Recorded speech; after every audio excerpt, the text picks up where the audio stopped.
volunteers, and hopefully you get to shake his hand because, of course, he has a very busy schedule too. So we appreciate him being here. Well, thanks. The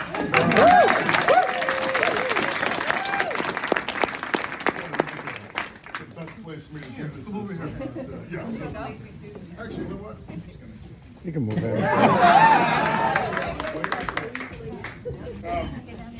Thank you. I know we're going to do this afternoon, but it's going to be a snowstorm. So we're doing this now instead because it's May and we have to move things around because of weather. Thank you all for being here. And thank you for what you've done up to this point. I mean, what we've been able to pull off starts since August is frankly unheard of in the history of the state of Maine. I've had several conversations with people who are historians of Maine politics, and the sentiment every single time is this is something entirely different. And it looks totally different, the energy is totally different, the numbers are far beyond anything anyone's ever seen. We have 12,000 volunteers.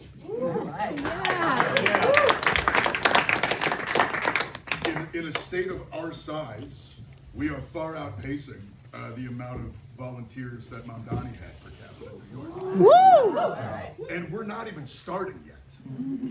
I mean, everything we've done up until now has just been building the foundations of what we're going to do between now and November. So it is, and none of that happens without all the work that you've put in. And this whole experience is very weird for me because I still feel very much like myself. It's a guy from Sullivan. I've waited my entire life for my kind of politics. And I have talked to people in my community and around the state of Maine that whole time who are also waiting for the exact same politics. And that year after year, decade after decade, it fails to materialize. We get failed over and over again by the same political establishment that refuses to listen to the people of this state and of this country. And I just got sick and tired of waiting. And an opportunity arose where I got to put my skin in the game and take this on. And it's no surprise to me that the response has been what it's been, but it is still very shocking personally. The thing I just want to impart though is this has nothing to do with like me.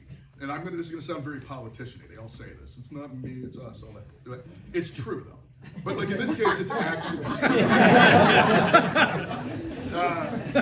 Which, you know, they would probably say that too. But look, I mean, the politics that I come from is movement politics. You know, I think for a lot of us, Bernie Sanders in 2016 really reinvigorated an idea of what politics could look like. I think what's important to remember though is this is not a new politics. In fact, this is a very old politics in this country. This is gonna be the 250th anniversary of the United States this year. Shameful. It's shameful. And what we are seeing now is, I think for a lot of us, the most un-American we've ever felt, I think, in our lives. But it's important to remember that what we're seeing now isn't new. The tensions between what we claim to be as a country and what we have been and what we are have been present since the beginning. I urge you all to go read Tom Paine. You know, we've been having this argument since the start. Right when the revolution was over, there were Revolutionary War veterans that were put down by the army because they just wanted to get paid for their service in the war. The military went and put down land revolts in Massachusetts because people felt like they were being screwed. They had fought a war for freedom, and then they found themselves as serfs on somebody else's land. It was a country that still was founded on this genocide of the Native Americans and on slavery. And yet, since the start, Americans have been fighting that the entire time. That's right. There's a lot in our nation's history to not be proud of. What we should be proud of is the fact that since its inception, there have been voices and people who are willing to go out and fight the narrative, fight the status quo, and fight power on behalf of justice and decency. That's it.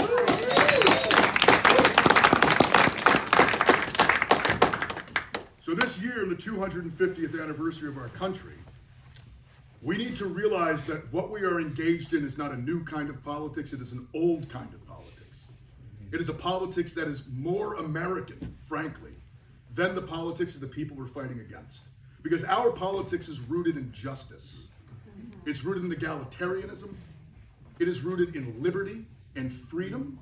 And it is rooted in the idea that as Americans, we need to be working together to improve the lives of all Americans, everyone in this country. That's the point of this. This nation was not founded as a business incubator.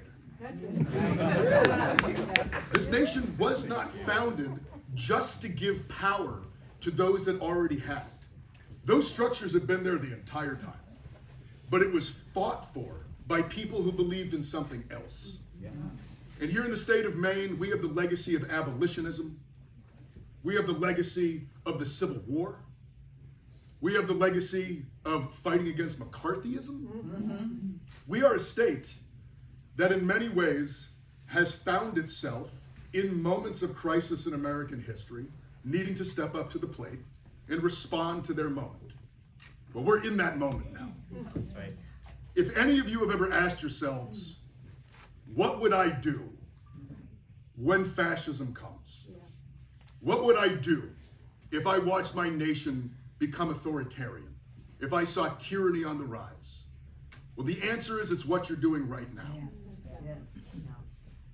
And what we need to do is we need to fight. But we can't fight if we're not organized. And what's happening right now in the state of Maine is unconscionable. We're being invaded by the federal government. They are bringing in masked armed thugs to terrorize Mainers. I'll be entirely frank, this has nothing to do with laws. This has nothing to do with keeping people safe. This barely has anything to do with immigration. This is just the age-old tactic of identifying marginalized and at-risk communities and scapegoating them to use state violence and repression to begin the process of cowing a population into subservience. That's what this is. We see it. We all see it. We know what it is. We need to be clear-eyed about what's happening. It's the only way that we're going to effectively fight back. And the way that we fight back is by organizing. Courts are not keeping people from getting ripped out of their homes and their cars right now. Communities are. Organized communities. When you look at Minneapolis, we're not watching the power of the state protect people. We are watching people protecting their neighbors from the power of the state. We need to build that here. Some of us, a lot of folks in this room, have been working towards that goal, I would say, since last year. A lot of us knew this was coming. It's been very frustrating to watch those in power pretend like it wasn't. And now that it's here, flail and have no plan. But organizers and activists, they had a plan. They've been organizing. Now we need to put it all into action.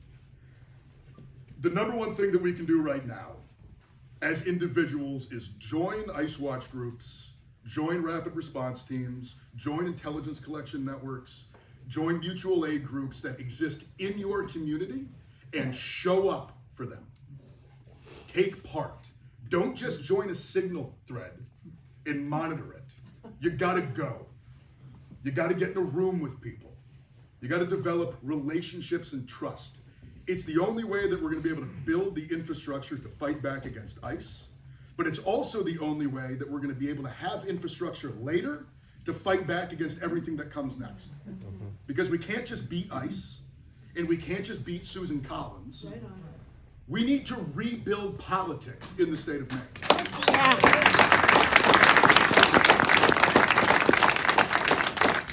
And we need to do it from the ground up. This also means that as we move forward, we're going to be getting into caucus season here. Go caucus. Go, get involved. The Democratic Party sucks. Because, in many respects, it no longer represents the interest of Democrats. Right. If I've been going all over the state of Maine. I've been in rooms like this from Madawaska to Kittery, from Rumford to Calais. I will tell you, in every single one of these things, every Democrat I talk to is pissed about the state of their party. I don't meet a single Democrat who thinks that our party should be in bed with corporate interests. Right. I don't meet a single Democrat who thinks that we should be funding ICE. I don't meet a single Democrat who thinks that we should be letting the executive continue to start ridiculous foreign wars for fun.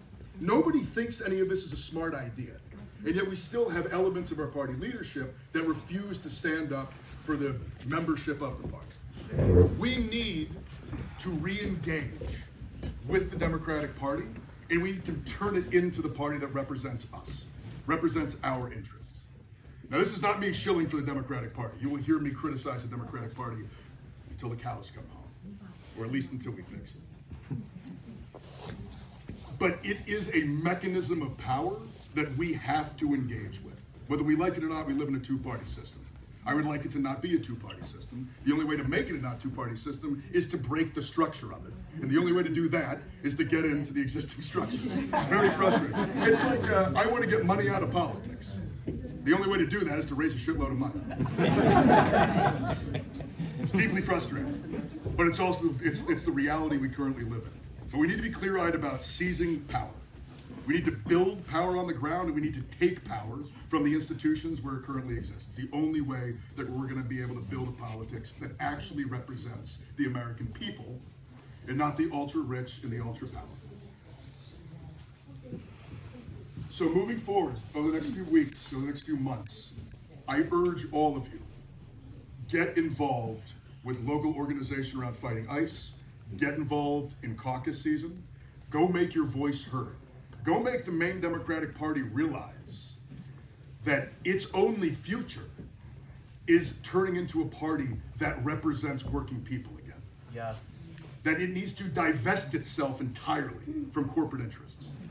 I'm fine with it being a big tent party. Not everybody has to have my politics, not everybody has to have my ideology. I'll tell you who is not fucking welcome, and that is corporate interests. Billionaires who want to stay billionaires, I don't care if they support gay marriage, but don't want money out of politics. Go have that fight in the Republican Party. Go figure out how to justify your liberal social beliefs against your economic conservatism, but do it over there. That's not our problem. We need to get those people out of our party. We need to rebuild this party as one that represents unions, the American working class, Yes. and building a future that understands that freedom is not some fanciful word. Freedom is material. It is real. The freedom to live a life that you want, the freedom to not work yourself to the bone, the freedom to have retirement, the freedom to have health care that you just get when you get hurt or get sick. You don't think about premiums. You don't think about insurance companies.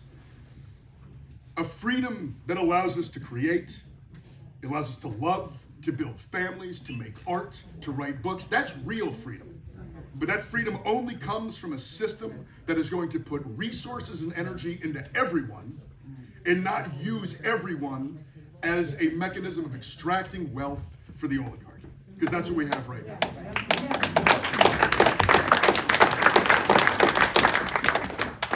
And the only way we get that is by organizing in our communities, building power, and fighting for it. Thank you all very much.